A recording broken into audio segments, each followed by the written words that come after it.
¿Cuáles son las películas animadas de los años 80 que fracasaron horriblemente? La década de 1980 no solo fue luces de neón, héroes musculosos y juguetes que cobraban vida en la pantalla.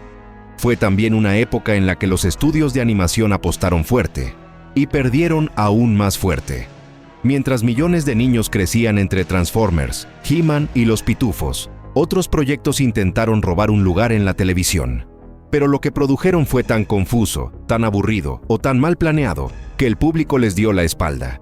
Algunos se cancelaron tras apenas unos episodios. Otros sobrevivieron un poco más, solo para hundirse en el olvido. Hoy vamos a recordarlos. 10 caricaturas que quisieron ser gigantes, pero que fracasaron de manera tan estrepitosa que casi nadie las recuerda. Número 10. Cazafantasmas, 1986 a 1987. Esto no es el Ghostbusters que conoces. No tiene nada que ver con Bill Murray, ni con Dan Aykroyd, ni con la película que arrasó en 1984. En realidad, este fracaso nació de un tecnicismo legal. Filmation, el estudio detrás de He-Man, poseía los derechos del nombre Ghostbusters gracias a una olvidada serie de acción real de 1975. Esa historia trataba de dos cazadores de lo sobrenatural, acompañados por un gorila. Apenas duró una temporada, pero cuando la película se convirtió en fenómeno global, Filmation decidió aprovechar el nombre y lanzar su propia versión animada. El resultado fue desconcertante. La caricatura seguía a los hijos de aquellos personajes originales, sumando un gorila parlante. Era colorida, chillona y completamente confusa para cualquier niño que solo quería ver a los verdaderos cazafantasmas. Los padres lo notaron, el público lo rechazó, y Columbia Pictures se enfureció tanto que respondió creando The Real Ghostbusters, solo para dejar claro quién tenía la versión auténtica. La de Filmation quedó marcada como un error, cancelada después de una sola temporada. Un proyecto que nació del oportunismo y murió en el olvido. Número 9.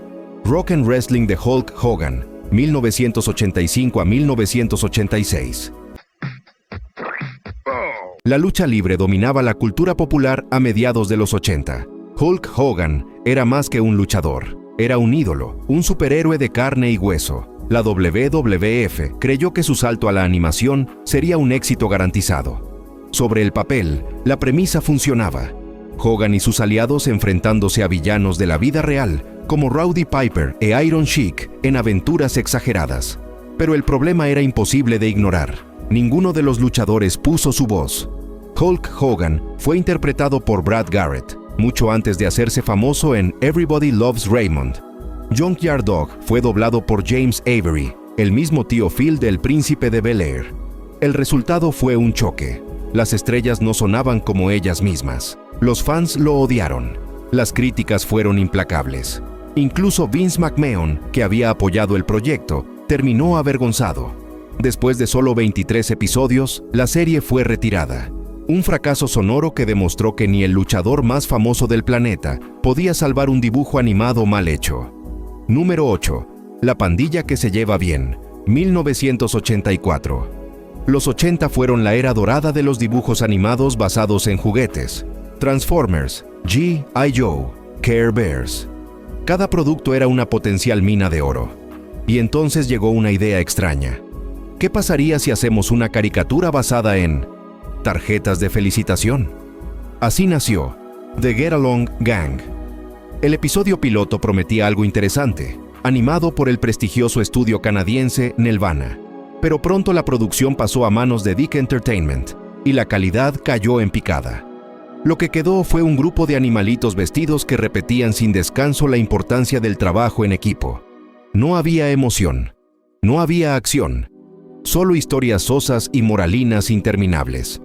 Los niños cambiaron de canal, los juguetes no se vendieron y la serie desapareció en apenas una temporada. Hoy casi nadie la recuerda. Un ejemplo perfecto de lo que ocurre cuando se intenta forzar un fenómeno a partir de un producto que nunca debió salir de la papelería. Número 7. Snorks, 1984 a 1989. Todos recuerdan a los Pitufos, pero ¿recuerdas a los Snorks? Hanna-Barbera decidió copiar la fórmula de las pequeñas criaturas azules y trasladarla al fondo del mar. El resultado fueron seres coloridos con un snorkel en la cabeza, que podían soplar burbujas, tocar música o nadar más rápido. Cada episodio los mostraba enfrentando aventuras simples, generalmente con un villano infantil llamado Junior, un snork rico y mimado. La idea no surgió de la nada. Su creador intentó presentar el proyecto como una colaboración al mismísimo Pello, el padre de los pitufos, pero fue rechazado. Aún así, Hanna-Barbera siguió adelante con la esperanza de repetir el éxito. El problema fue evidente desde el principio. Aunque la serie duró 5 temporadas, jamás logró igualar la magia de los pitufos. Los juguetes apenas se vendieron. La mercancía fracasó. Y poco a poco, los Snorks se convirtieron en ese extraño recuerdo que muchos asumen haber soñado de niños. Hoy viven más como una broma de la nostalgia que como un clásico de verdad. Una imitación que jamás pudo escapar de la sombra de los pequeños personajes azules. Número 6. Pac-Man, 1982 a 1983. En los arcades, Pac-Man era imparable. El videojuego estaba en todas partes, y Hanna-Barbera creyó que podía convertirlo en estrella de televisión. Le dieron brazos, piernas, una esposa llamada Miss Pac-Man y hasta un hijo. Pero había un detalle imposible de resolver. Pac-Man no tenía historia. El resultado fue un refrito de El Correcaminos. Los fantasmas perseguían a Pac-Man. Él escapaba por poco, una y otra vez. Algunos padres se escandalizaron. Sí, incluso con algo tan inocente. Protestaron porque consideraban violento ver a Pac-Man devorando fantasmas. ABC escuchó las quejas y suavizó la serie para la segunda temporada. Pero ya era demasiado tarde. La audiencia se evaporó, la caricatura fue cancelada y quedó olvidada, eclipsada por el propio éxito del videojuego. Hoy Pac-Man sigue vivo en consolas, cultura pop y hasta en películas, pero su paso por la televisión fue un fracaso absoluto que nadie quiso recordar. Número 5. Los Biscuit, 1983. Imagina pequeños perros medievales custodiando un tesoro real en un castillo escondido. Esa era la premisa de Los Biscuit. Perritos con armaduras de caballero defendiendo joyas y riquezas del codicioso Rey Max. Suena adorable, ¿verdad? El problema es que también sonaba demasiado familiar. Hanna-Barbera intentaba repetir una fórmula que ya había explotado hasta el cansancio. Era como mezclar los pitufos, los Snorks y Shirt Tales, pero sin darles identidad propia. Las historias eran planas, los personajes olvidables. El público no mordió el anzuelo. La serie duró apenas una temporada antes de ser cancelada. No llegó a ser un desastre estruendoso, pero tampoco dejó huella. Hoy casi nadie la recuerda. Solo queda como un ejemplo de por qué copiar lo popular sin añadir nada nuevo casi siempre termina en fracaso. Número 4. Ulises 31, 1981 a 1982. ¿Qué pasaría si Homero hubiera escrito La Odisea, pero ambientada 1000 años en el futuro? Esa fue la apuesta de Ulises 31. La serie mostraba al capitán Ulises piloteando su nave espacial, llamada, por supuesto, La Odisea, mientras trataba de regresar a casa después de rescatar a su hijo de un cíclope asesino. Pero no era un cíclope mitológico. Era un monstruo futurista con ojos láser y un diseño más cercano al terror que a la fantasía infantil. Los dioses griegos se enfadaban y maldecían a Ulises. Congelaban a su tripulación, lo condenaban a vagar por el espacio y lo obligaban a completar una misión imposible. La animación era sorprendente para la época. Visuales psicodélicos, atmósferas inquietantes y un tono oscuro que lo hacía distinto a cualquier caricatura de principios de los 80. Pero ese mismo tono fue su condena. Los niños estadounidenses no lo entendieron. Demasiado serio, demasiado raro, demasiado adulto para las mañanas de sábado. En Europa, la serie encontró culto. En Estados Unidos, en cambio, fue un fracaso. Hoy, Ulises 31 es una rareza para coleccionistas y nostálgicos.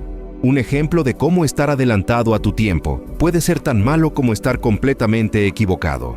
Una serie que quiso ser épica y terminó condenada al fracaso por ser demasiado ambiciosa para la década que la vio nacer. Número 3. Jinetes de dinosaurios, 1988. Dinosaurios, armas futuristas, humanos y extraterrestres montando en guerra. Pocas ideas resumen mejor los excesos de los 80 que Dino Riders. Los héroes Valorants se enfrentaban a los malvados Rulons. ¿El truco? Los villanos colocaban cascos de control mental a los dinosaurios para obligarlos a combatir. El concepto estaba hecho a la medida del marketing. Cada episodio era básicamente un comercial de juguetes, y los juguetes eran espectaculares. Tan detallados y tan científicamente precisos, que incluso el Smithsonian llegó a exhibir algunos. Pero la caricatura no resistió. Las batallas se sentían forzadas, las tramas eran predecibles, y el guión nunca logró estar a la altura del concepto. El público lo notó. Más que una serie, era un catálogo de figuras de acción. Duró una sola temporada antes de ser cancelada. Hoy Dino Riders vive gracias a sus juguetes, que todavía tienen un culto entre coleccionistas. Pero la animación quedó en el olvido. Un caso perfecto donde la mercancía fue más recordada que el programa en sí. Número 2. Supercade del sábado, 1983 a 1984. A principios de los 80, los videojuegos dominaban la cultura juvenil. Donkey Kong, Frogger, Kia Bert, todos estaban en las máquinas arcade. La idea parecía obvia, llevarlos a la televisión en un show animado. Así nació Saturday Supercade. Cada personaje tenía su propio segmento, pero había un problema imposible de ocultar. Esos juegos prácticamente no tenían historia. Los guionistas tuvieron que inventarlo todo desde cero. Frogger se convirtió en un periodista. Mario y Pauline perseguían a Donkey Kong en una especie de comedia romántica. Y entre temporadas, las voces cambiaban, los diseños se alteraban y la confusión era total. El golpe final llegó con el colapso de la industria del videojuego en 1983. La audiencia se desplomó, los costos de licencias crecían, y la serie no resistió. Duró apenas 2 temporadas antes de ser cancelada. Hoy, Saturday Supercade es un recuerdo borroso de un experimento que nunca debió salir del arcade. Un intento de aprovechar la moda de los videojuegos, que terminó siendo uno de los fracasos más olvidados de la década. Número 1. Inhumanoides, 1986. Exterminar a todo el ser viviente que se encuentre en la... Si los niños de los 80 crecieron con Transformers y G.I. Joe, también se toparon con algo mucho más oscuro. Inhumanoides. Era la misma gente creativa detrás de los héroes y robots que todos conocían. Pero esta vez no había colores brillantes ni mensajes de amistad. Solo monstruos grotescos, criaturas Lovecraftianas y escenas que parecían sacadas de una pesadilla. Los personajes eran zombificados, aplastados, mutados. Todo en televisión de sábado por la mañana. Las cadenas entraron en pánico. La censura recortó episodios enteros. El público no sabía qué hacer con aquello. Demasiado aterrador para los niños, demasiado caricaturesco para los adultos. Un experimento que no encajaba en ningún lado. Fue cancelado tras apenas 13 episodios. Pero su recuerdo persiste como uno de los intentos más extraños de llevar el horror al mundo de la animación infantil. Hoy, Inhumanoides es casi un mito entre coleccionistas y fanáticos del género. Un ejemplo de cómo la ambición de romper moldes puede terminar en un fracaso, tan oscuro que aún genera escalofríos.